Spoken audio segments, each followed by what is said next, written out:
추억사전입니다. 영상 시청 전에 구독과 좋아요 누르시면 복 받으실 겁니다. 화장실에서 미끄러지는 순간 온 세상이 한 바퀴 돌아가는 것 같았습니다. 등부터 바닥에 떨어지면서 허리에 찌릿한 통증이 올라왔어요. 72년을 살면서 이렇게 크게 넘어진 건 처음이었습니다.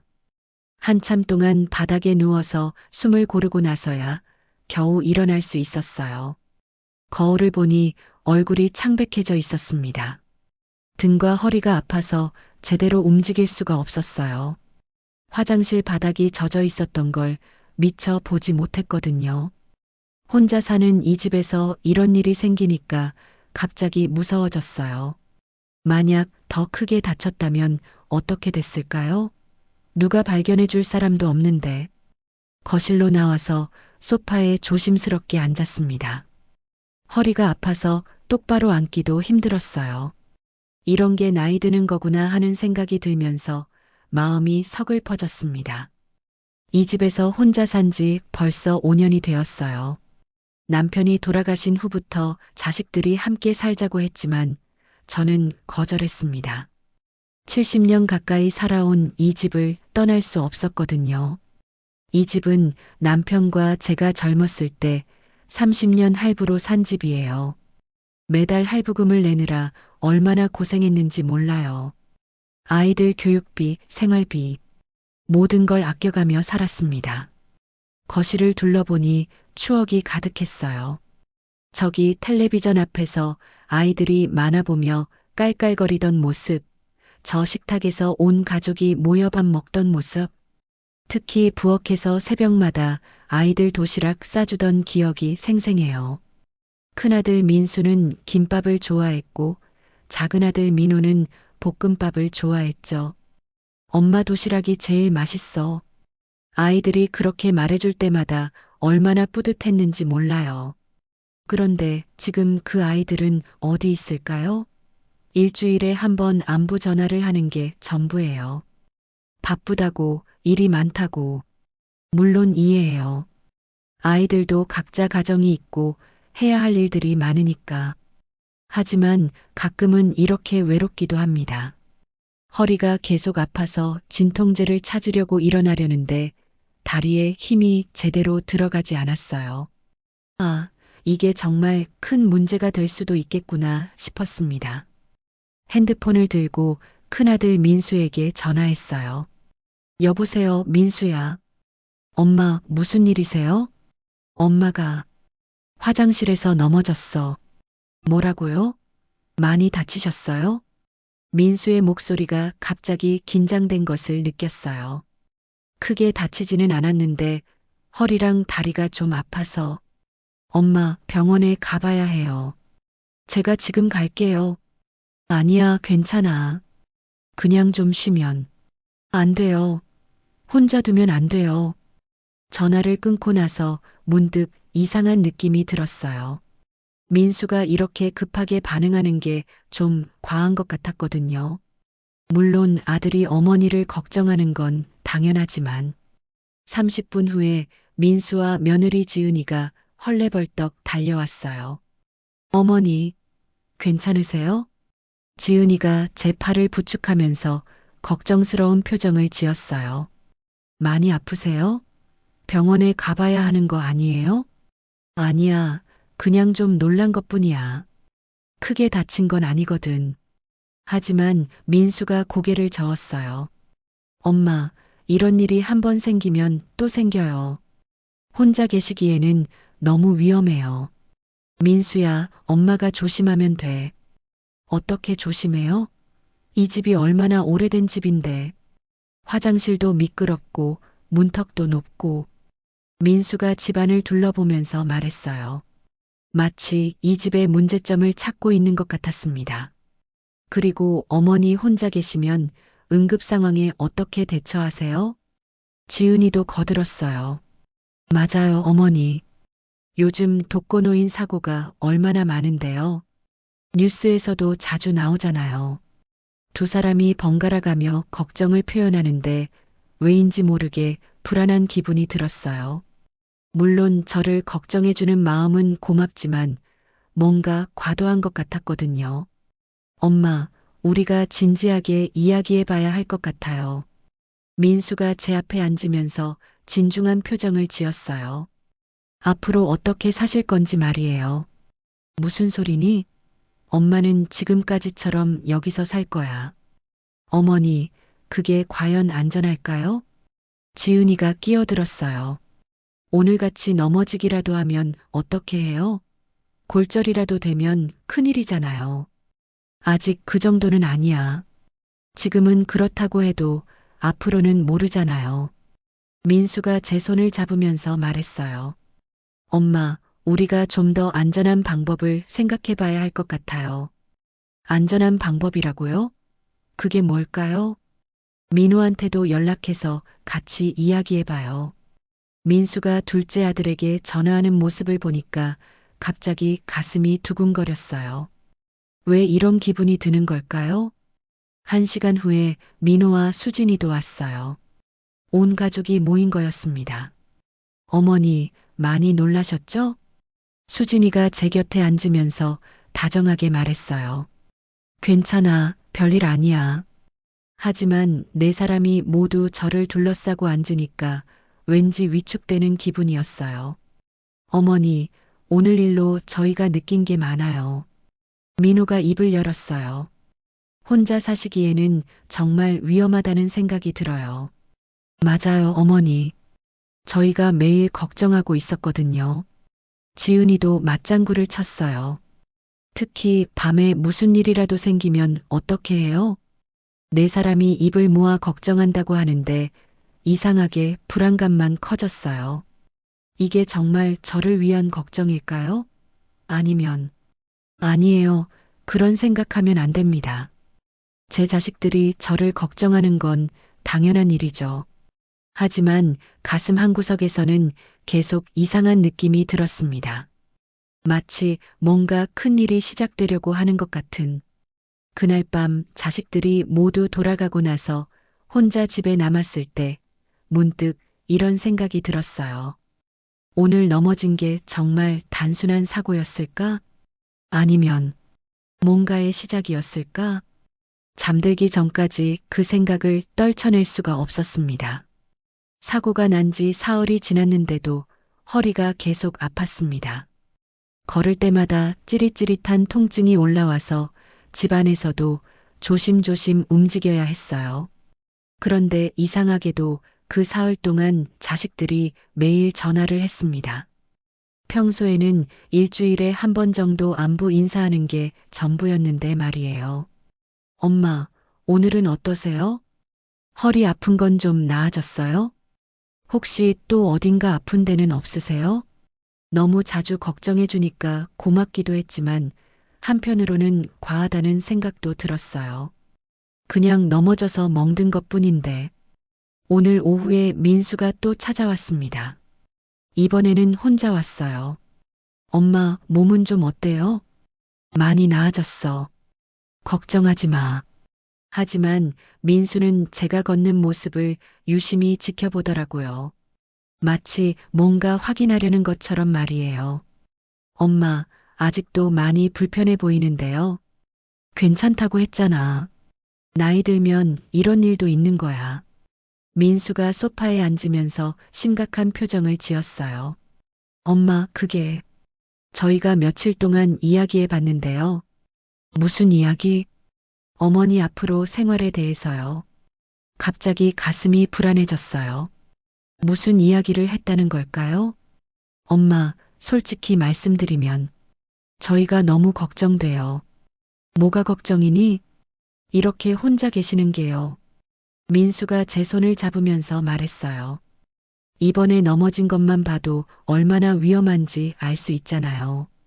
민수야, 그건 우연히 일어난 일이야. 우연이라고 해도 또 생길 수 있잖아요. 그때는 어떻게 할 거예요? 민수의 목소리에 조급함이 묻어 있었어요. 만약 더 크게 다쳤다면? 골절이라도 됐다면? 그런 일은 없을 거야. 엄마, 그걸 누가 장담해요? 민수가 일어서서 집안을 둘러보기 시작했어요. 이 집 자체가 문제예요. 너무 오래됐어요. 뭐가 문제라는 거니? 화장실 바닥은 미끄럽고 문턱은 높고 계단도 가파르고 민수가 하나하나 지적하는 모습을 보니까 기분이 상했어요. 제가 70년 가까이 살아온 소중한 집을 그렇게 말하다니. 그리고 엄마 혼자서는 응급 상황에 대처할 수도 없잖아요. 민수야, 엄마가 그렇게 무능해 보이니?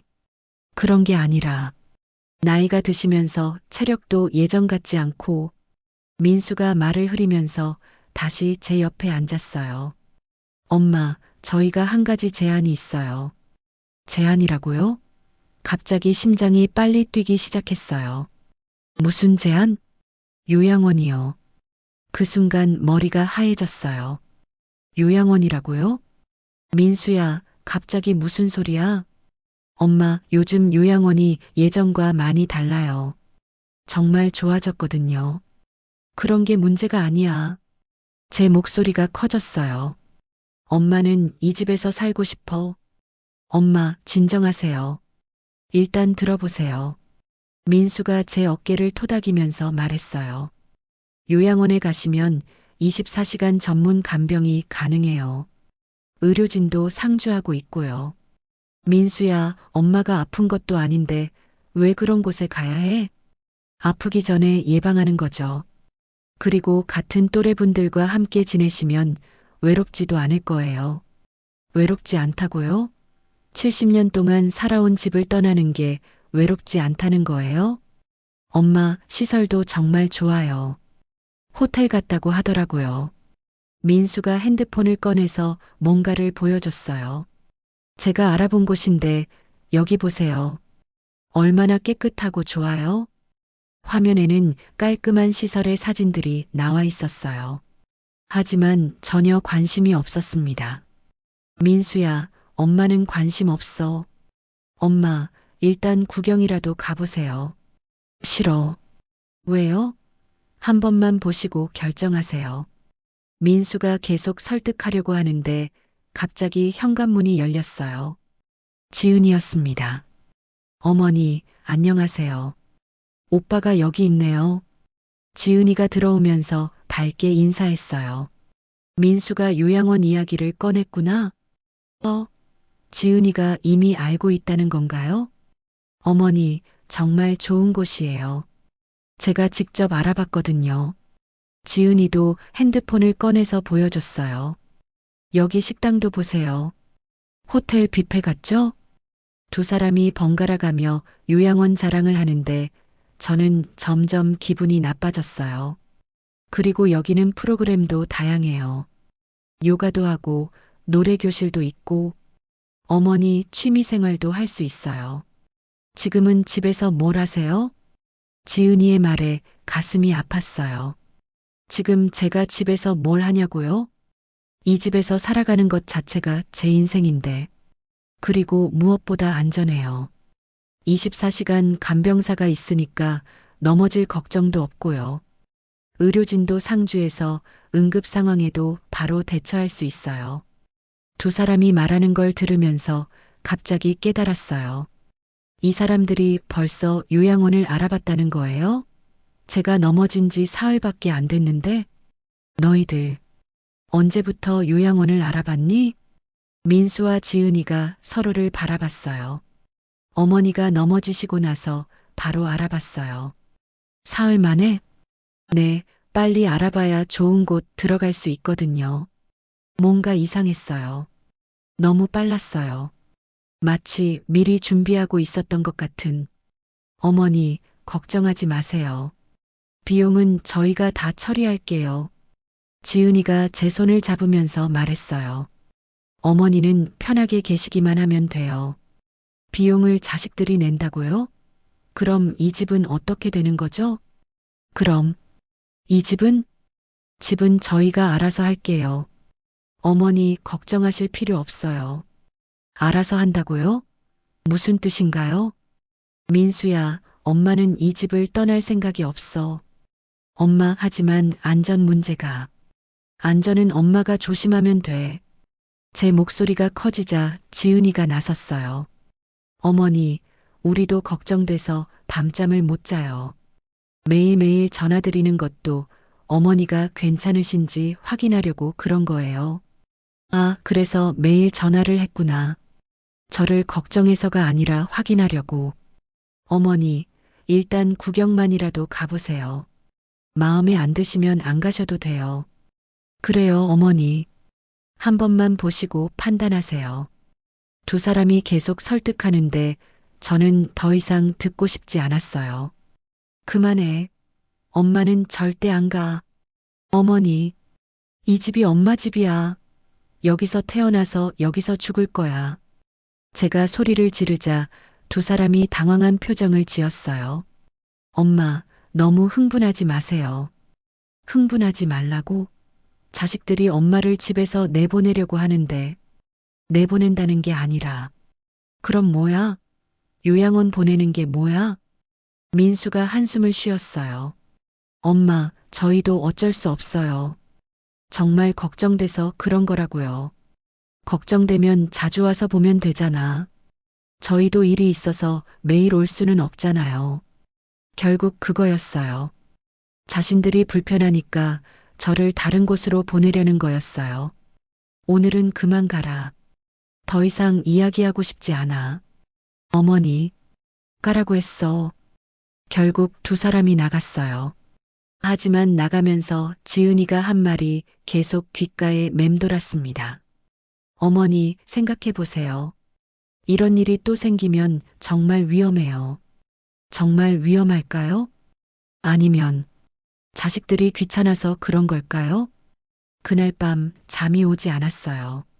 70년 가까이 살아온 이 집을 정말 떠나야 하는 걸까요? 자식들 말이 맞는 걸까요? 하지만 가슴 한구석에서는 계속 이상한 기분이 들었어요. 뭔가 숨겨진 이유가 있는 것 같은 그런 느낌을 떨쳐낼 수가 없었습니다. 민수와 지은이가 돌아간 후 집안이 조용해졌습니다. 너무 조용해서 시계 소리만 똑딱똑딱 들렸어요. 이런 정적이 무섭게 느껴진 건 처음이었습니다. 거실 소파에 앉아서 아까 있었던 일을 곰곰 생각해 봤어요. 요양원 이야기, 자식들의 걱정, 그리고 제 거부 반응. 정말 제가 고집을 부리는 걸까요? 자식들이 걱정하는 게 당연한 건 아닐까요? 하지만 가슴 한구석에서는 계속 이상한 기분이 들었어요. 뭔가 석연치 않은 부분들이 있었거든요. 사흘 만에 벌써 요양원을 알아봤다는 것. 너무 빨랐어요. 마치 미리 계획하고 있었던 것처럼. 그리고 집은 저희가 알아서 할게요라는 지은이의 말. 그게 무슨 뜻일까요? 집을 어떻게 알아서 한다는 걸까요? 일어나서 집안을 천천히 둘러봤습니다. 허리가 아파서 조심스럽게 걸어야 했지만 이 공간의 모든 것이 소중했어요. 저기 거실 한구석에 있는 오래된 장롱. 결혼할 때 시어머니가 해주신 거예요. 50년이 넘었지만 아직도 튼튼합니다. 그리고 식탁. 아이들이 어렸을 때 여기서 숙제하고 밥 먹고 가족회의도 했었죠.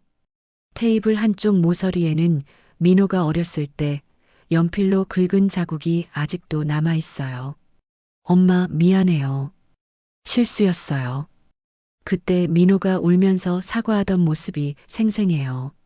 화가 났지만 그 앙증맞은 모습에 웃음이 나더라고요. 부엌으로 가서 가스레인지를 내려다봤습니다. 여기서 40년 넘게 밥을 해왔어요. 아이들이 좋아하는 음식, 남편이 좋아하는 반찬. 특히 명절 때는 새벽부터 일어나서 온갖 음식을 준비했었죠. 힘들었지만 온 가족이 모여서 맛있게 먹는 모습을 보면 뿌듯했어요. 엄마 손맛이 최고야. 아이들이 그렇게 말해줄 때마다 세상을 다 가진 기분이었습니다. 침실로 들어가서 화장대를 봤어요. 남편이 결혼 5주년 때 사준 거였습니다. 여보, 이제 좀 예쁘게 꾸미고 다녀. 남편이 그렇게 말하면서 웃던 모습이 떠올랐어요. 그때는 아이들 키우느라 바빠서 꾸밀 시간도 없었는데 거울 속 제 모습을 봤습니다. 72세의 주름진 얼굴이 거기 있었어요. 젊었을 때보다는 많이 늙었지만 이 거울 앞에서 보낸 시간들이 모두 소중했습니다. 창가로 가서 밖을 내다봤어요. 어둠이 내려앉은 동네가 보였습니다. 이 창문으로 얼마나 많은 풍경을 봤을까요? 봄에는 벚꽃이 피고, 여름에는 아이들이 뛰어놀고, 가을에는 낙엽이 지고, 겨울에는 눈이 내리고, 계절이 바뀔 때마다 이 창문으로 바라보는 게 제 일상이었어요. 다시 거실로 돌아와서 소파에 앉았습니다. 이 소파에서 남편과 함께 TV도 보고 아이들과 이야기도 하고 남편이 아팠을 때는 여기서 간병했어요. 마지막에는 이 소파에서 제품에 안겨서 눈을 감았고요. 그 순간을 생각하니 눈물이 났어요. 남편이 마지막으로 한 말이 아직도 귀에 남아 있어요. 여보, 이 집 잘 지키고 있어. 우리 추억이 다 여기 있으니까. 그래요. 우리 추억이 다 여기 있어요. 어떻게 이걸 다 버리고 떠날 수 있겠어요? 하지만 자식들은 이해하지 못하는 것 같아요. 이 집이 단순히 건물이 아니라 제 인생 전체라는 걸. 핸드폰이 울렸어요. 민호였습니다. 엄마, 안녕하세요. 응, 민호야. 엄마, 형한테 들었는데. 요양원 이야기 때문에 많이 속상하셨죠? 민호의 목소리가 조심스러웠어요. 민호야, 너도 형이랑 같은 생각이니? 엄마, 저희가 걱정돼서 그런 거예요. 정말로. 그럼 자주 와서 보면 되잖아. 엄마, 저희도 일이 있어서 매일 올 수는 없잖아요. 결국 그거예요. 자주 올 수 없으니까 다른 곳으로 보내버리겠다는 거죠. 민호야, 엄마가 그렇게 부담스럽니? 부담스럽다는 게 아니라. 그럼 뭐야? 엄마를 집에서 내보내려고 하는 게 뭐야? 엄마, 그런 게 아니에요. 안전하게 지내시라고. 안전하게요? 70년 동안 이 집에서 안전하게 살아왔는데 갑자기 왜 위험하다고 하는 걸까요? 민호야, 솔직히 말해봐. 다른 이유가 있는 거 아니야? 다른 이유가 뭐가 있겠어요? 집, 이 집 때문에 그런 거 아니야? 민호가 잠시 말을 멈췄어요. 엄마, 무슨 말씀이세요? 이 집이 돈이 많이 되니까. 엄마, 그런 생각하지 마세요. 민호가 급하게 부인했지만 목소리에 뭔가 어색함이 있었어요. 저희가 그런 생각을 할 거라고 보세요? 하지만 정말 아닐까요? 이 집 시세가 많이 올랐다는 걸 저도 알고 있어요. 부동산에서 자꾸 연락 와서 엄마, 저희는 오직 어머니 걱정뿐이에요. 그럼 엄마가 이 집에서 살겠다고 하는데 왜 반대해? 위험해서요. 뭐가 위험해? 한 번 넘어진 게 그렇게 큰일이야? 엄마, 한 번으로 끝나지 않을 수도 있잖아요. 민호의 말에 가슴이 답답해졌어요. 정말 그런 걸까요? 제가 이 집에서 살기에는 너무 위험한 걸까요? 민호야, 엄마 생각할 시간을 좀 줘. 네, 엄마. 천천히 생각해 보세요. 하지만 강요는 하지 마. 네, 알겠어요. 전화를 끊고 나서 더 복잡해졌어요. 정말 자식들이 제 안전을 걱정하는 걸까요? 아니면 다른 이유가 있는 걸까요? 이 집이 15억 정도 된다는 얘기를 들었어요. 자식들한테는 큰 돈이죠. 혹시 그걸 노리는 건 아닐까요? 아니에요. 그런 생각하면 안 돼요. 제가 키운 자식들이 그럴 리 없어요. 하지만 요즘 자식들이 부모 재산 때문에 다투는 일이 많다고 하던데. 아니에요. 제 자식들은 다르다고 믿고 싶어요.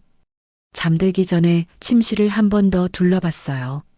이 방에서 아이들을 낳았고, 기르고, 남편과 평생을 함께 했어요. 벽에 걸린 가족 사진을 봤습니다. 아이들이 어렸을 때 찍은 사진이에요.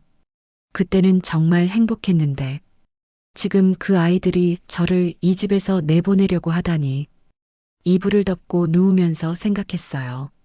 아무리 생각해도 이 집을 떠날 수는 없어요. 여기가 제 집이고, 제 삶이고, 제 모든 것이에요. 자식들이 아무리 걱정한다고 해도, 아무리 위험하다고 해도, 저는 여기서 살 거예요. 혹시 정말로 다른 이유가 있는 건 아닐까요? 이 집을 팔아서 돈을 나누려는. 아니에요. 그런 생각하지 맙시다. 하지만 마음 한구석에서는 계속 의심이 자라고 있었어요. 내일은 어떤 일이 일어날까요? 자식들이 또 와서 설득할까요? 그래도 제 마음은 변하지 않을 거예요. 이 집은 제 집이니까요. 여기서 태어나서 여기서 죽을 거예요. 그렇게 마음을 다지며 잠이 들었습니다.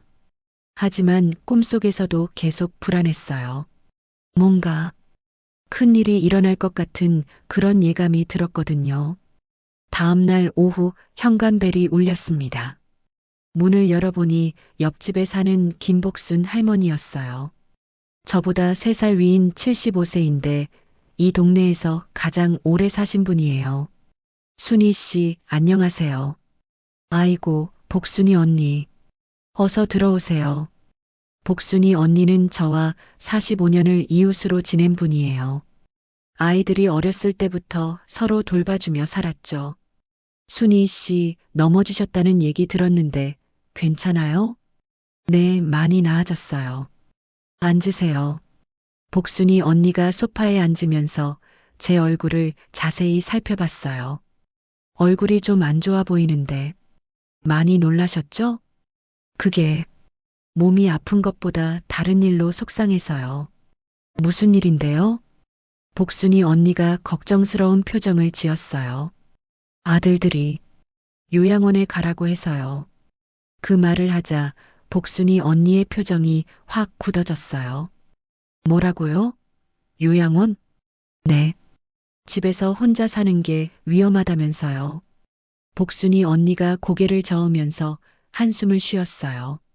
아이고, 순희 씨도 그런 일을 당하는구나.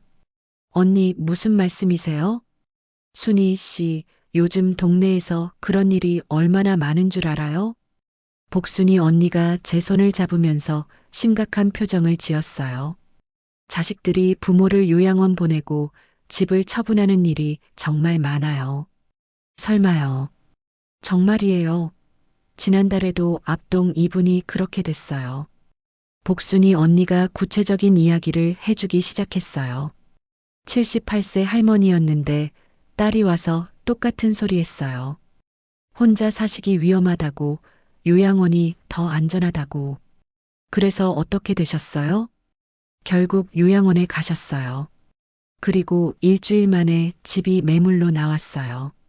제 가슴이 철렁 내려앉았어요. 일주일 만에요? 네, 벌써 다 계획되어 있던 거죠.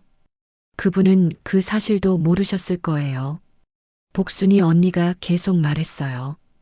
그리고 작년에는 뒷집 할아버지도 그랬어요. 아들이 와서 똑같은 얘기했어요. 어떤 얘기요? 안전하다고, 전문 간병이 필요하다고, 요즘 요양원은 좋다고. 제가 들었던 말과 똑같았어요. 그 할아버지도 요양원에 가셨나요? 네, 가셨어요. 그리고 한 달 후에 집이 팔렸어요. 복순이 언니의 이야기를 들으면서 등골이 오싹해졌어요. 순희 씨, 혹시 아드님들이 집 얘기는 안 했어요? 지은이가 집은 자기들이 알아서 한다고 했어요. 꺼봐요. 그게 바로 그 신호예요. 복순이 언니가 제 팔을 잡으면서 말했어요. 순희 씨, 조심하세요. 정말로. 하지만 언니, 제 아들들은 그렇지 않을 거예요. 순희 씨, 다들 그렇게 생각해요. 내 자식은 다르다고. 정말 다를 수도 있잖아요. 복순이 언니가 고개를 저었어요. 순희 씨, 이 집 시세가 얼마인지 알아요? 들었어요. 15억 정도 된다고. 15억이면 엄청난 돈이에요. 자식들에게는 평생 모을 수 없는 큰 돈이죠. 그 말에 가슴이 답답해졌어요. 그리고 순희 씨, 요양원비는 얼마인지 알아요? 모르겠어요. 한 달에 200만 원에서 300만 원이에요. 1년이면 3천만 원 정도죠. 복순이 언니가 계산해서 말해줬어요. 15억에서 요양원비 빼고 나면 얼마나 남을까요? 엄청나게 남죠. 그 말을 듣고 머리가 복잡해졌어요. 언니, 하지만 제 아들들은. 순희 씨, 한 번만 생각해봐요. 진짜 걱정이라면 왜 여기로 이사 와서 함께 살자고 안 할까요? 그게 왜 굳이 요양원이어야 할까요? 홈케어 서비스도 있고 방법은 얼마든지 있는데. 복순이 언니의 말이 맞았어요. 정말 저를 걱정한다면 다른 방법도 있을 텐데. 그리고 순희 씨 아드님들이 요양원 알아보는 게 너무 빨랐지 않아요? 그게 사흘 만에 알아봤더라고요. 사흘 만에? 그럼 정말 미리 계획하고 있었던 거예요. 복순이 언니가 확신에 찬 목소리로 말했어요. 순희 씨, 보통 요양원 알아보는데 한 달도 모자라요. 상담받고, 견학 가고, 비교 검토하고. 그런데 사흘 만에 제 머리가 더 복잡해졌어요. 정말 그랬어요. 너무 빨랐어요. 언니, 그럼 정말 제 아들들이 집을 노리는 걸까요? 순희 씨, 저는 그럴 가능성이 높다고 봐요. 복순이 언니가 제 손을 꽉 잡으면서 말했어요. 특히 요즘 같은 세상에는 자식이라고 해서 다 믿을 수는 없어요. 하지만 제가 키운 자식들인데, 순희 씨가 키웠어도 세상이 그들을 바꿨을 수도 있어요. 복순이 언니의 말에 가슴이 아팠어요. 그럼 어떻게 해야 하죠? 일단 절대 요양원 가면 안 돼요. 네. 그리고 집에 대한 서류들 잘 챙겨두세요. 무슨 서류요? 등기부등본, 권리증, 그런 것들 말이에요. 혹시 모르니까. 복순이 언니가 심각한 표정으로 말했어요. 그리고 가능하면 법적으로 보호받을 방법도 생각해 보세요. 법적으로요? 유언장 같은 것 말이에요. 유언장이라고요? 아직 그런 걸 생각할 나이는 아닌 것 같은데. 순희 씨, 제가 너무 심하게 말하는 것 같지만 요즘 세상이 그래요. 알겠어요, 언니. 그리고 혹시 또 요양원 얘기 나오면 단호하게 거부하세요. 네. 복순이 언니가 일어서면서 말했어요. 순희 씨, 이 집은 순희 씨 집이에요. 누구도 억지로 내보낼 권리 없어요. 고마워요, 언니. 말씀해 주셔서. 뭐요? 이웃끼리 도와야죠. 복순이 언니가 나가기 전에 마지막으로 한마디 더 했어요.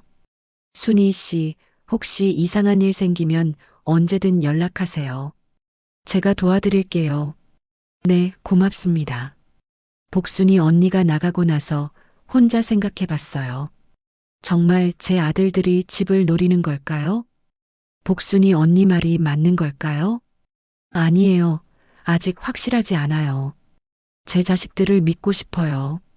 하지만 사흘 만에 요양원을 알아봤다는 것, 집은 저희가 알아서 한다는 말, 그리고 15억이라는 큰 돈. 모든 것이 우연의 일치일까요? 그날 저녁 잠이 오지 않았어요. 복순이 언니의 말이 계속 머릿속을 맴돌았어요. 내 자식은 다르다고 다들 그렇게 생각해요. 정말 제 자식들도 다를 게 없는 걸까요? 15억이라는 돈 앞에서는 부모와 자식 사이도 소용없는 걸까요? 아직은 믿고 싶지 않았지만 마음 한구석에서는 의심이 점점 커져가고 있었어요.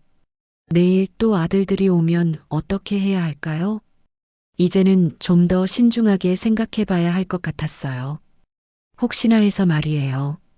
복순이 언니 말처럼 정말로 조심해야 할지도 모르니까요. 복순이 언니와 이야기한 지 이틀이 지났습니다. 그 사이 자식들한테서는 연락이 없었어요. 평소에는 매일 전화했는데 갑자기 조용해진 게 이상했습니다. 뭔가 계획을 세우고 있는 건 아닐까요? 오늘 오후에 마트에 장을 보러 나갔다가 돌아오는데 집 앞에 민수차가 서 있었어요. 민수가 왔나? 하고 생각하면서 집에 들어가려는데 현관문 너머로 목소리가 들렸습니다. 민수와 민호가 통화하고 있었어요. 응, 민호야. 엄마는 지금 외출하셨어. 형, 그럼 지금 이야기해도 되겠네요. 문 앞에서 잠시 멈췄어요. 왜 제가 없을 때 이야기를 하려는 걸까요? 민호야, 엄마 집 시세 정확히 알아봤어? 집 시세요? 왜 갑자기 그런 걸 알아보죠? 네, 형. 부동산에서 정확하게 알아봤는데 15억에서 15억 5천 정도 된대요. 15억 5천만 원. 와, 생각보다 더 나가네. 재건축 때문에 더 오른 거야? 네, 그런 것 같아요. 그리고 형, 요양원비도 알아봤어요. 제 심장이 쿵쿵 뛰기 시작했어요. 한 달에 얼마야? 좋은 곳으로 가시려면 한 달에 250만 원 정도 들어요. 1년이면 3천만 원이고요. 그럼 계산해봐. 15억에서 10년치 요양원비 빼면 3억 빼고 12억이 남네요. 12억이 남는다고요? 우리가 둘이니까 6억씩이네. 6억씩이라고요? 그 순간 다리가 후들거렸어요. 벽에 기대서 겨우 서 있을 수 있었습니다. 그런데 형, 엄마가 계속 거부하시면 어떡하죠? 그게 문제야. 계속 설득해야지. 하지만 엄마가 워낙 고집이 세시잖아요. 민호야, 우리가 포기할 수는 없어. 이런 기회가 언제 또 올까? 기회라고요? 제가 기회라는 거예요? 형 말이 맞아요. 그런데 혹시 엄마가 눈치채시면 어떡해요? 눈치채면 안 되지. 절대로. 그럼 부동산 알아보는 것도 엄마 모르게 해야겠네요. 당연하지. 미리 알아봐 놓으면 엄마가 요양원 가시자마자 바로 처리할 수 있잖아. 바로 처리한다고요? 형, 그런데 정말 괜찮을까요? 엄마한테 이런 식으로 하는 게. 민호야, 어쩔 수 없어. 엄마 혼자서는 정말 위험하잖아. 우리가 엄마를 위해서 하는 거야.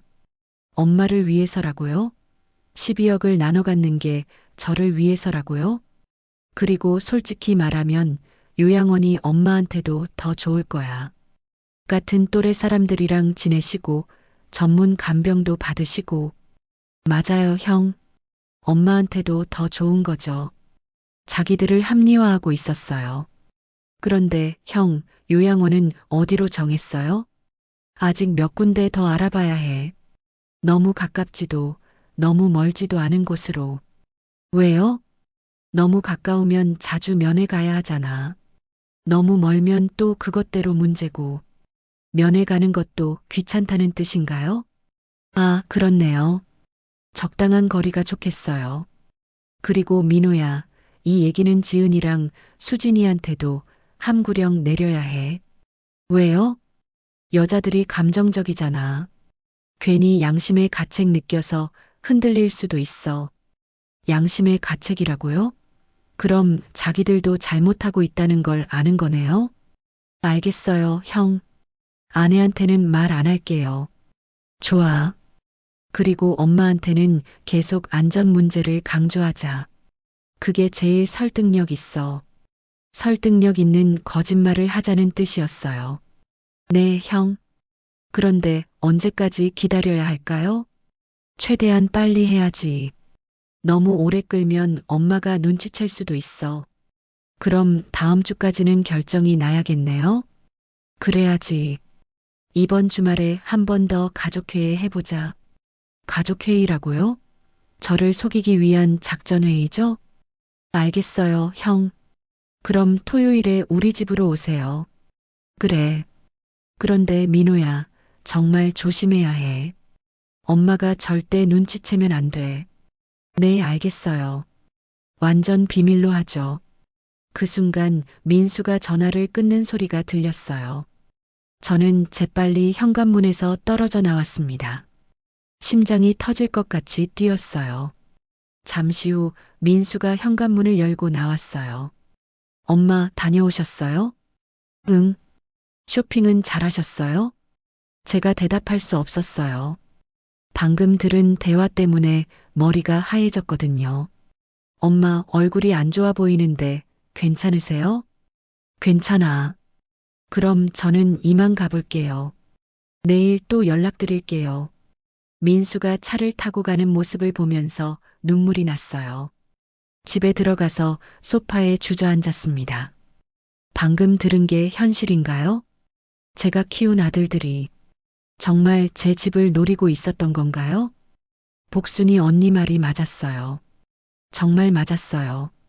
15억 5천만 원에서 요양원비 빼고 12억을 나눠 갖겠다고, 6억씩 나눠 갖겠다고, 저를 기회라고 하고, 눈치채면 안 된다고 하고, 정말 이게 제가 키운 자식들인가요? 20년 전 남편이 죽고 나서 혼자 두 아들을 키우느라 얼마나 고생했는지, 대학교 보내려고 새벽부터 밤까지 일했고, 아이들이 원하는 건 다 해줬는데, 결혼할 때도 온갖 지원을 다 해줬고, 손자들 태어나면 기저귀 갖가지 다 대줬는데, 그 아이들이 저를 이렇게 생각하고 있었다니. 핸드폰이 울렸어요. 민우였습니다. 엄마, 안녕하세요. 응? 엄마, 목소리가 왜 그래요? 어디 아프세요? 아프냐고요? 마음이 아파 죽겠어요. 괜찮아. 엄마, 그런데 요양원 문제는 좀 더 생각해 보셨어요? 아직도 요양원 얘기를 하네요. 방금 형과 12억을 어떻게 나눠 가질지 계획하더니. 민호야, 엄마는 생각 없어. 엄마, 정말 위험해요. 혼자 계시는 게 위험한 건 당신들이에요. 제 집을 노리는 당신들이 더 위험해요. 엄마 생각은 변하지 않을 거야. 엄마, 민호야, 엄마 피곤해. 전화 끊을게. 네, 엄마. 푹 쉬세요. 전화를 끊고 나서 한참 동안 울었어요. 정말 세상이 무너지는 기분이었습니다. 제가 그렇게 사랑했던 아들들이, 제가 평생을 바쳐서 키운 아이들이 저를 돈으로밖에 안 보고 있었다니. 그것도 15억짜리 기회로. 복순이 언니가 맞았어요. 내 자식은 다르다고 다들 그렇게 생각해요. 정말 제 자식들도 다를 게 없었어요. 이제 어떻게 해야 할까요? 이 사실을 알았는데 어떻게 자식들과 마주할 수 있을까요? 그들이 저를 속이려고 할 때 어떻게 반응해야 할까요? 가슴이 너무 아팠어요. 하지만 동시에 화도 났어요. 복순이 언니 말대로 조심해야겠어요. 서류들도 잘 챙겨놓고 법적인 보호도 받아야겠어요. 더 이상 당할 수는 없어요. 제 집은 제가 지켜야 해요. 70년 넘게 살아온 이 집을, 남편과의 추억이 담긴 이 집을 아무도 빼앗을 수 없어요. 설사 그게 제 자식들이라고 해도 말이에요. 이제 전쟁이 시작된 것 같았습니다. 하지만 저는 질 생각이 없었어요. 복순이 언니 말처럼 이 집은 제 집이니까요. 누구도 억지로 내보낼 권리는 없으니까요. 진실을 안 지 사흘이 지났습니다. 그동안 자식들의 전화를 받을 때마다 속이 메스꺼웠어요. 아무것도 모르는 척해야 하는 게 이렇게 힘든 줄 몰랐어요. 엄마, 몸은 어때요? 요양원 생각은 해보셨어요? 저희가 정말 걱정돼서 그런 거예요. 모든 말이 거짓말로 들렸습니다. 15억을 6억씩 나눠 가지려는 계획을 알고 나니까 모든 게 다르게 보였어요. 오늘 오후에 현관벨이 울렸습니다. 민수와 지은이었어요. 어머니, 안녕하세요. 엄마, 오늘 좀 중요한 이야기가 있어서 왔어요. 지은이가 큰 가방을 하나 들고 있었어요. 뭔가 이상했습니다. 무슨 이야기니? 일단 앉으세요, 어머니. 거실에 앉자 민수가 서류 뭉치를 꺼내 놓았어요. 엄마, 저희가 요양원을 최종 결정했어요. 민수야, 엄마는 안 간다고 했잖아. 엄마, 더 이상 미룰 수 없어요. 민수의 목소리가 단호했어요. 예전처럼 부드럽게 설득하는 톤이 아니었습니다. 어머니, 이번 주에 또 넘어지셨죠? 제가 언제 넘어졌다고 하는 거죠? 뭔 소리야? 엄마 안 넘어졌어. 어머니, 동네 분이 보셨대요. 마트 앞에서 비틀거리시는 걸. 거짓말이었어요. 그런 일은 없었거든요. 그런 일 없었어. 어머니, 부인하셔도 소용없어요. 이제 정말 한계예요. 지은이가 서류를 제 앞에 밀어놓았어요. 여기가 저희가 선택한 요양원이에요. 정말 좋은 곳이거든요. 서류를 보니 프리미엄 실버타운이라고 적혀 있었어요. 어머니, 여기 보세요. 시설도 훌륭하고 프로그램도 다양해요. 그리고 의료진도 24시간 상주하고 있어서 정말 안전해요. 두 사람이 번갈아 가며 설명하는데 전혀 관심이 없었어요. 이미 다 알고 있으니까요. 민수야, 엄마는 절대 안 가. 엄마, 이제 선택의 여지가 없어요. 무슨 소리니? 혼자 계시기에는 너무 위험해요. 저희가 매일 걱정하느라 일도 제대로 못해요. 결국 자신들이 불편하다는 얘기였어요. 그럼 자주 와서 보면 되잖아. 어머니, 저희도 일이 있어서 매일 올 수는 없잖아요. 그럼 홈케어 서비스라도. 어머니, 그런 건 임시 방편이에요. 근본적인 해결책이 아니라고요. 근본적인 해결책이요? 집을 팔아서 돈을 나눠 갖는 게 근본적인 해결책이라는 거죠? 민수야, 엄마는 이 집에서 살고 싶어. 엄마, 고집 부리지 마세요. 민수의 말투가 점점 차가워졌어요. 어머니, 이미 계약금도 넣었어요. 뭐라고? 네, 다음 주 월요일부터 입소 가능해요. 제 동의도 없이 계약금을 넣었다고요? 민수야, 엄마 동의도 없이 무슨. 어머니 동의는 필요 없어요. 보호자 동의면 충분하거든요. 그 말에 온몸에 소름이 돋았어요. 보호자 동의면 충분하다고요? 그리고 어머니, 지은이가 가방을 열었어요. 안에 제 옷들이 들어 있었어요. 옷도 미리 챙겨왔어요. 당장 가셔도 돼요. 당장 가셔도 된다고요? 너희들, 지금 뭐 하는 거니? 어머니를 안전한 곳으로 모시는 거예요. 엄마 동의도 없이? 어머니, 치매 환자도 가족이 결정하잖아요. 상황이 비슷해요. 치매 환자라고요? 저를 치매 환자 취급하는 거예요? 민수야, 엄마가 치매냐? 그런 뜻이 아니라 판단력이 흐려지신 것 같아서요. 판단력이 흐려졌다고요? 15억을 6억씩 나눠 가지려는 당신들보다 제가 판단력이 흐려졌다고요? 어머니, 이제 가실 준비하세요. 가실 준비라니. 엄마는 안 가. 어머니, 이제 선택권이 없어요. 민수가 일어서서 제 팔을 잡으려고 했어요. 뭐 하는 거야? 어머니, 저희가 모셔다 드릴게요. 손 떼. 제가 소리를 지르자 지은이가 나섰어요. 어머니, 소리 지르지 마세요. 이웃에 들려요. 들리면 어때? 어머니, 진정하세요. 진정하라고? 자식이 어머니를 억지로 끌고 가려는데 진정하라고? 억지로 끄는 게 아니라 모시고 가는 거예요. 그때 현관벨이 울렸어요. 민호와 수진이었습니다. 형, 어머니 준비 다 되셨어요? 민호가 들어오면서 물어봤어요. 이미 다 계획된 일이었던 거예요. 아직 좀 더 설득해야 할 것 같아. 어머니, 안녕하세요. 정말 좋은 곳으로 가세요. 수진이가 밝게 인사했지만 가증스럽기만 했어요. 어머니, 이제 출발할까요? 민호가 제 다른 쪽 팔을 잡으려고 했어요. 손대지 마. 엄마, 왜 이러세요? 어머니를 위해서 하는 일인데. 어머니를 위해서라고요? 6억씩 나눠 가지려고 하면서요?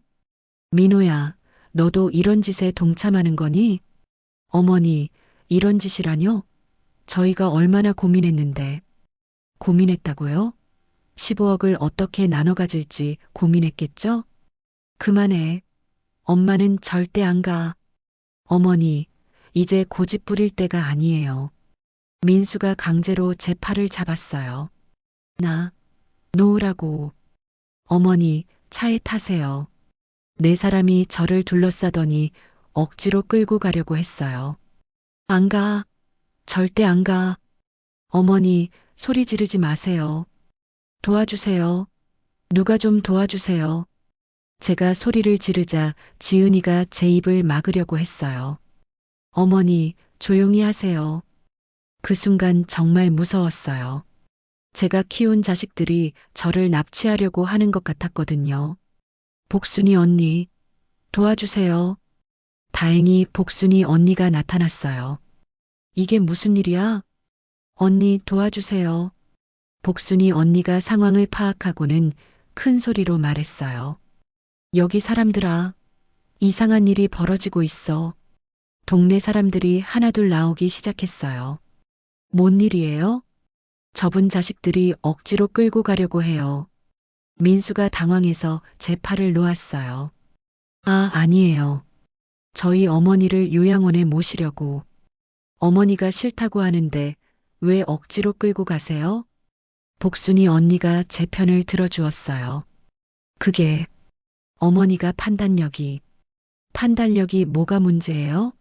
멀쩡하게 말씀하시는데 동네 사람들이 하나둘 몰려들자 자식들이 어쩔 줄 몰라 했어요. 오늘은 그만 가세요. 복순이 언니가 단호하게 말했어요. 네, 알겠습니다. 다음에 다시 올게요. 민수가 어쩔 수 없이 물러섰어요. 어머니, 생각 더 해보세요. 오늘은 정말 실망했어요, 어머니. 지은이가 마지막으로 독서를 퍼붓고 나갔어요. 자식들이 모두 나간 후 복순이 언니가 제 곁에 앉았어요. 순희 씨, 괜찮아요? 언니, 고마워요. 뭐려? 당연한 일했죠. 하지만 가슴이 너무 아팠어요. 제가 키운 자식들이 저를 억지로 끌고 가려고 했다니. 순희 씨, 이제 정말 조치를 취해야 할 것 같아요. 무슨 조치요? 법적인 보호 말이에요. 내일 당장 변호사 찾아가세요. 변호사요? 네, 이런 일이 또 생기면 안 되잖아요. 복순이 언니 말이 맞았어요. 오늘 같은 일이 또 생기면 어떻게 하죠? 그날 밤 잠이 오지 않았어요. 오늘 자식들이 보여준 모습이 너무 충격적이었거든요. 제 동의도 없이 계약금을 넣고 옷을 챙겨와서 당장 끌고 가려고 하고, 정말 이게 제가 키운 자식들인가요? 내일은 정말로 변호사를 찾아가야겠어요. 더 이상 이런 일을 당할 수는 없으니까요. 제 집은 제가 지켜야 해요. 그게 마지막 자존심이니까요. 어제 강제로 끌려갈 뻔한 일이 있고 나서 저는 완전히 달라졌습니다. 더 이상 참을 수 없었어요. 제가 키운 자식들이 저를 그렇게 대할 수는 없어요. 오늘 오전 일찍 변호사 사무실에 다녀왔습니다. 복순이 언니가 소개해준 분이었어요. 어머님, 이런 경우가 요즘 정말 많습니다. 자녀들이 부모 재산을 노리는 일이요. 그럼 어떻게 해야 하나요? 일단 집에 대한 권리를 확실하게 보호해드려야겠어요. 유언장 작성과 함께 법적 장치를 마련하겠습니다. 변호사님의 말에 마음이 조금 놓였어요. 이제 법적으로 보호받을 수 있다니. 그리고 어머님, 혹시 자녀분들이 또 강제로 모셔가려 하면 즉시 연락하세요. 그건 명백한 감금죄입니다. 감금죄라고요? 제 자식들이 저를 감금하려 했다는 거네요. 집에 돌아와서 오후를 보내고 있는데 현관벨이 울렸습니다. 또 자식들이었어요. 이번에는 민수와 민우가 함께 왔습니다. 엄마, 어제는 정말 실망했어요. 민수가 들어서자마자 차가운 목소리로 말했어요. 뭐가 실망이라는 거니? 이웃들한테 소리 지르고 저희를 나쁜 사람으로 만들고. 나쁜 사람이요? 당신들이 나쁜 사람 맞잖아요. 민수야, 너희들이 엄마를 억지로 끌고 가려고 했잖아. 억지로 끈 게 아니라 모시려고 한 거예요. 모시려고 했다고? 엄마 동의도 없이? 민호가 끼어들었어요. 엄마, 저희가 어머니를 위해서 하는 일인데 왜 그렇게 반대하세요? 어머니를 위해서라고요? 15억을 6억씩 나눠 가지려면서요? 민호야, 정말 엄마를 위해서니? 당연하죠. 그럼 저희가 뭘 위해서 하겠어요? 그 말을 듣는 순간 더 이상 참을 수 없었어요. 돈을 위해서지. 두 아들이 깜짝 놀란 표정을 지었어요. 엄마, 무슨 말씀이세요? 15억, 15억 5천만 원을 위해서잖아. 민수의 얼굴이 창백해졌어요. 엄마가 뭘 알고 계시는 거예요? 다 들었어. 너희들이 통화하는 거 다 들었다고. 이제 더 이상 숨길 필요가 없었어요. 15억에서 요양원비 빼고 12억 남는다고 6억씩 나눠 갖겠다고. 두 아들이 할 말을 잃었어요. 엄마를 기회라고 했지? 눈치채면 안 된다고 했지? 엄마, 그리고 뭐라고 했니? 이런 기회가 언제 또 올까라고. 제 목소리가 점점 커졌어요. 엄마, 그게 아니라. 뭐가 아니야. 너희들이 한 말 다 들었어. 민수가 변명을 시도했어요. 엄마, 그때는 그냥 만약의 경우를 생각해 본 거예요. 만약의 경우? 구체적으로 6억씩 계산해 놓고? 엄마, 오해하지 마세요. 오해? 뭘 오해하라는 거야? 제가 소파에서 일어서자 두 아들이 뒤로 물러섰어요. 민수야, 민호야. 엄마가 너희를 어떻게 키웠는데? 엄마, 아빠 돌아가시고 나서 혼자 너희 둘 키우느라 얼마나 고생했는데. 제 목소리가 떨렸어요. 새벽부터 밤까지 일해서 대학 보내고 결혼할 때도 온갖 지원 다 해주고. 엄마, 저희도 고마워하고. 고마워해? 어디가 고마워해? 제가 두 아들을 번갈아 보면서 소리쳤어요. 손자들 기저귀가까지 대주면서 키웠더니 이제 엄마를 15억짜리 기회로 보는구나. 엄마, 정말 그런 게 아니에요. 그럼 뭐야? 사흘 만에 요양원 알아보고 제가 동의도 안 했는데 계약금 넣고. 민호가 고개를 숙였어요. 그리고 어제는 뭐야? 나를 억지로 끌고 가려고 했잖아. 엄마, 저희도 어쩔 수 없어서. 어쩔 수 없어서? 15억 때문에 어쩔 수 없었다는 거지. 두 아들이 아무 말도 하지 못했어요.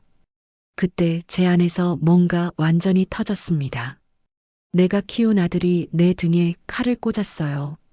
제가 절규하자 두 아들이 깜짝 놀랐어요. 엄마, 20년 동안 혼자 너희들 키우면서 내 인생 다 바쳤더니. 제 눈에서 눈물이 흘러내렸어요. 이제 나를 돈으로만 보는구나. 엄마, 그런 게 아니라고요. 그럼 뭐야? 진짜 걱정이면 왜 여기서 같이 살자고 안 해? 민수가 대답하지 못했어요. 왜 홈케어 서비스는 안 된다고 해?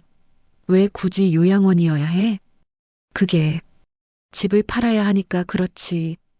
제가 테이블을 탁 치니 컵이 떨어져 깨졌어요. 70년 동안 살아온 이 집을, 아빠와 함께 30년 할부로 산 이 집을. 엄마, 진정하세요. 진정하라고? 자식들이 엄마 집을 팔아서 돈을 나눠 가지려고 하는데. 민호가 울먹이기 시작했어요. 엄마, 정말 죄송해요. 죄송하다고? 이제 와서? 엄마, 저희가 잘못 생각했어요. 잘못 생각했다고 해서 끝나는 게 아니야. 제가 두 아들을 똑바로 바라봤어요. 너희들 때문에 엄마가 얼마나 무서웠는지 알아? 엄마, 어제 너희들이 나를 끌고 가려고 할 때 정말 무서웠어. 죄송해요, 엄마. 죄송하다고 말로만 하지 말고 행동으로 보여줘. 어떻게요? 이 집에서 손 떼. 제가 단호하게 말했어요. 이 집은 엄마 집이야. 내가 죽을 때까지 내 집이고. 엄마. 그리고 앞으로 요양원 얘기 다시 꺼내면 정말 연을 끊을 거야. 두 아들이 완전히 기가 죽었어요.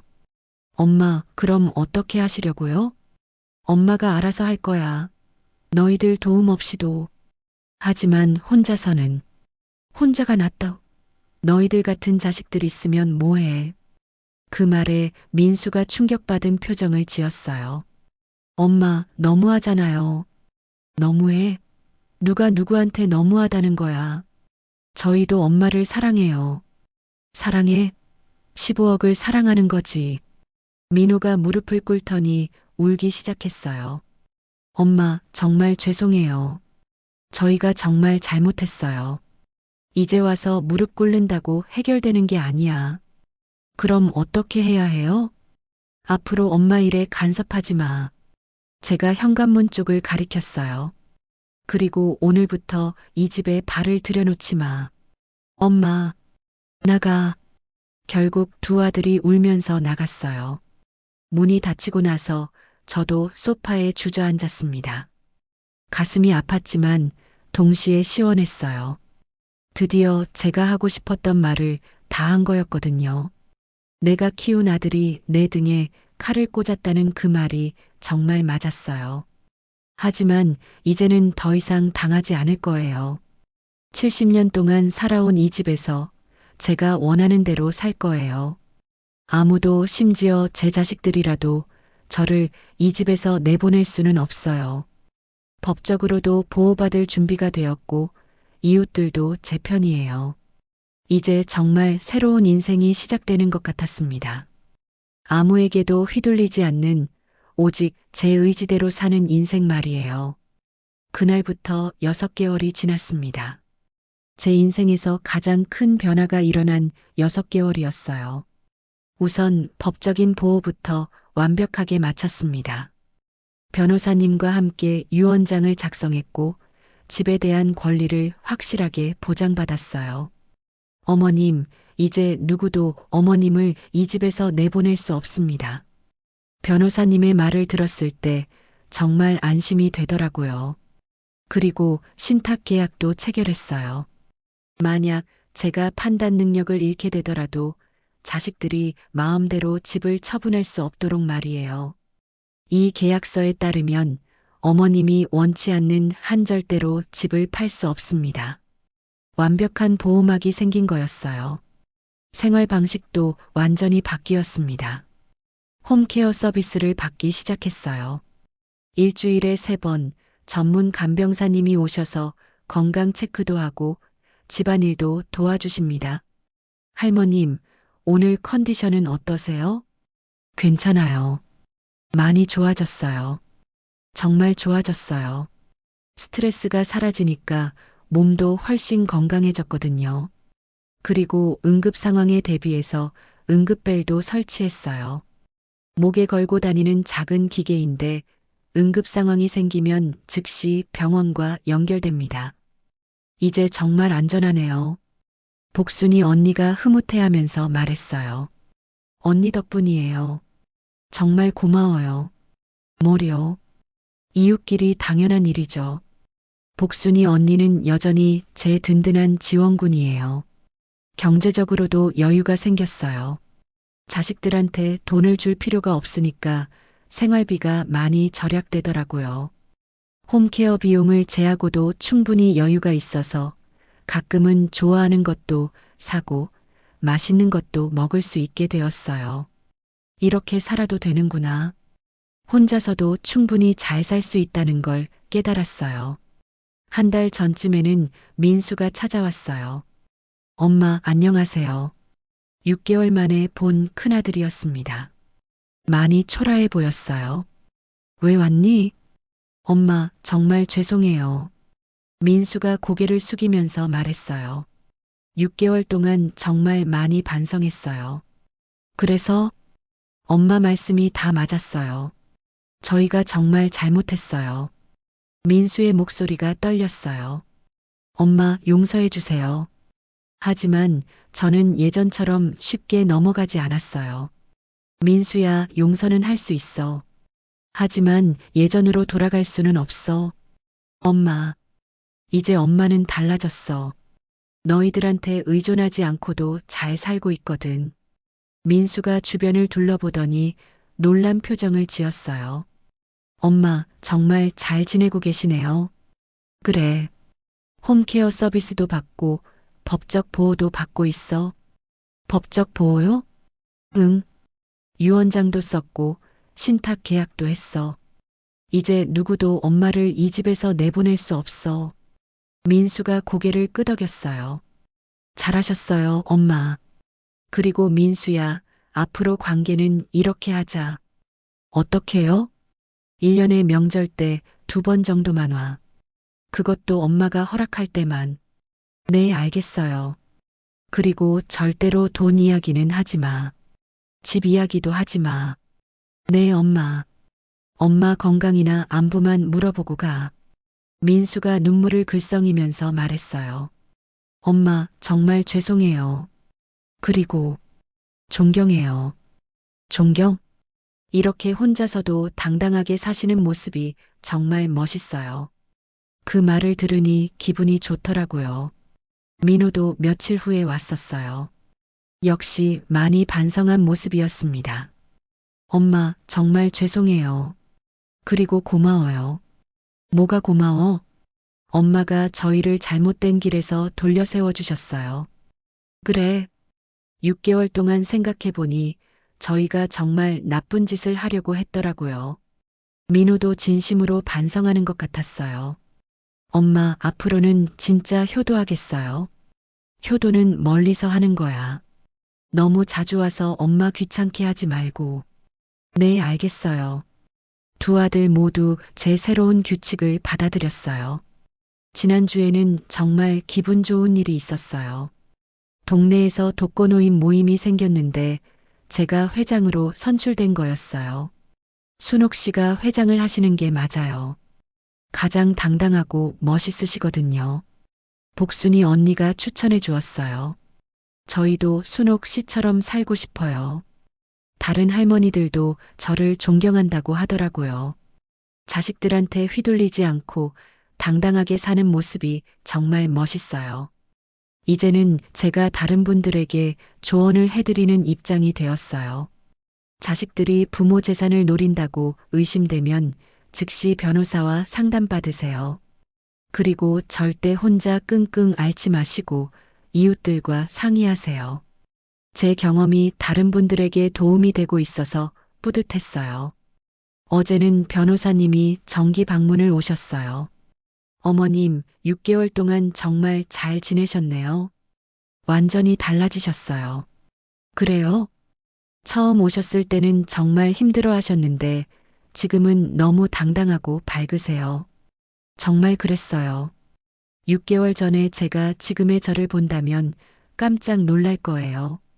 어머님, 혹시 자녀분들이 다시 문제를 일으키지는 않죠? 아니에요. 이제는 제 규칙을 따르고 있어요. 잘 됐네요. 그런데 어머님, 혹시 외롭지는 않으세요? 전혀요. 오히려 더 자유롭고 편해요. 정말 그랬어요. 혼자 사는 게 이렇게 편할 줄 몰랐어요. 오늘 저녁 집에 혼자 앉아서 생각해 봤어요. 6개월 전만 해도 저는 자식들에게 의존하며 그들의 눈치를 보며 살았어요. 혹시 짐이 될까봐, 혹시 싫어할까봐 항상 조심스러웠죠. 하지만 이제는 다릅니다. 제가 주인인 집에서 제가 원하는 대로 제 규칙에 따라 살고 있어요. 자식들도 저를 존중하게 되었고 이웃들도 저를 우러러보고 있어요. 70년을 살아온 이 집에서 앞으로도 당당하게 살아갈 거예요. 누구에게도 휘둘리지 않고 누구의 눈치도 보지 않고요. 창밖을 보니 복순이 언니가 산책하는 모습이 보였어요. 손을 흔들어 주니 활짝 웃으며 손을 흔들어 주었습니다.